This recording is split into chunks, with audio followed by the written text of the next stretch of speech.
if you have a business, and if I own a business, what's the first thing that you can do with the cash you generate? Grow. Yeah. You want to grow your company. You take the money. If the first dollar that you put in the business, you got a 3-year payback, and your business capital, I mean, you got to reinvest in that business. At some point, though, you may say, I don't know if I'm getting that. So the next thing you can do is buy another business or a competitor.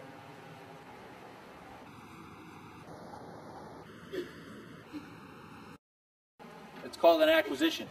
So if the business that if your own business you're reinvesting in would either earn more return or you would earn more return by buying somebody else, it's a good idea. Does that make sense? So again, it's all about, if you go back to the first concept, capital is mobile and scarce. I generate $1 of capital. I'd like to put it right back in the business, me, physical me, to get a return.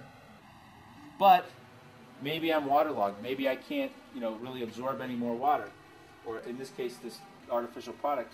So I then go do something else with it because it's not going to get the same return. I'm not thirsty anymore. So I got to do something else with it. I mean, there's other choices, but at some point, reinvesting in the business may not be your best choice. So you could buy another business or a competitor. The next thing you can do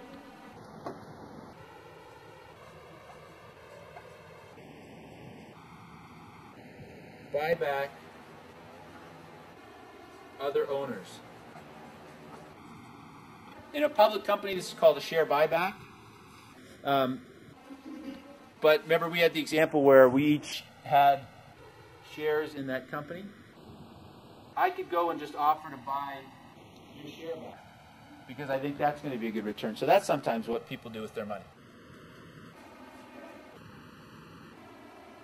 Yes, we like the dividends. Yeah, exactly.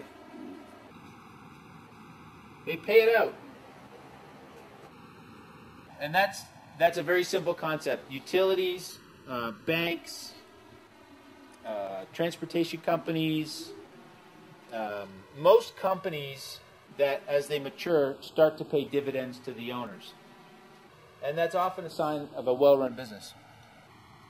Was that? Important to you by far is the time value of money. If you remember anything from this discussion, remember to calculate paybacks on everything we do. You want to get a return on anything, you allocate your time and your money to it. For your money, figure out what kind of payback it is. You want it to be short. The world is not a stable place. When you're evaluating a business to buy, they may be generating profits. The accountants may tell you at the end of the year if this person made 100 wrong times, if their cash flow is negative. Debt. I always thought that debt was cheaper if you were able to use your money for other things like the opportunity cost. Yeah. I mean, of course, here in Rwanda it's 20%, so it's hard to get an investment that's greater than that. But yeah, if you're at a bank, that's you raise it. It's literally yeah. Capital is cheaper than equity capital, and that is a very true statement. And what that means is, try and think about it in a practical way. Start the business to build something. Right. We know the money's going to come.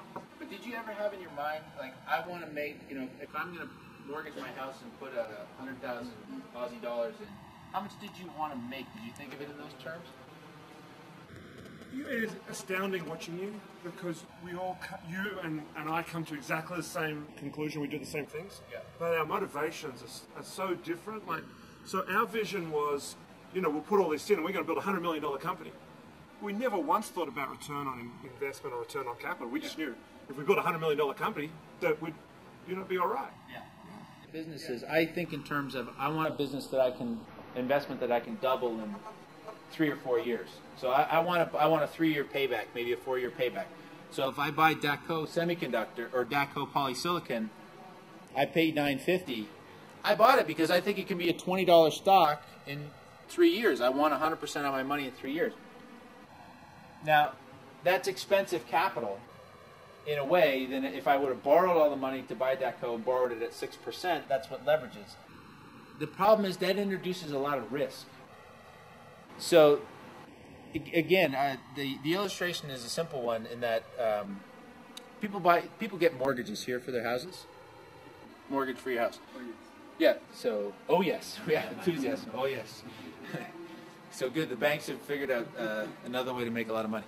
So, if you have a house, person A has 100,000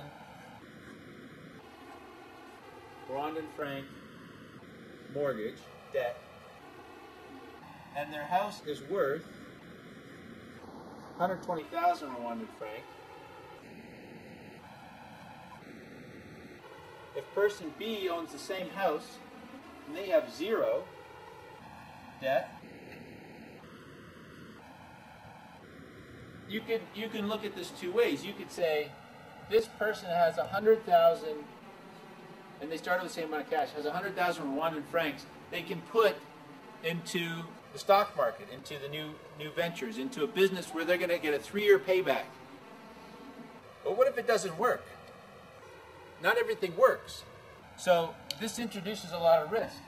And by the same token, if you look at these people, A and B, what happens if B loses their job? Or something happens in the economy and you have to take a pay cut. Take it easy. It's okay. Life goes on. Oh well. I put my resume together, I'll get another job. My wife still loves me, my kids are okay. The family can eat tomorrow. This person loses their job. You got, I don't know, like a month before you're going to have to put that house up for sale. Life changes a lot if you have a lot of debt.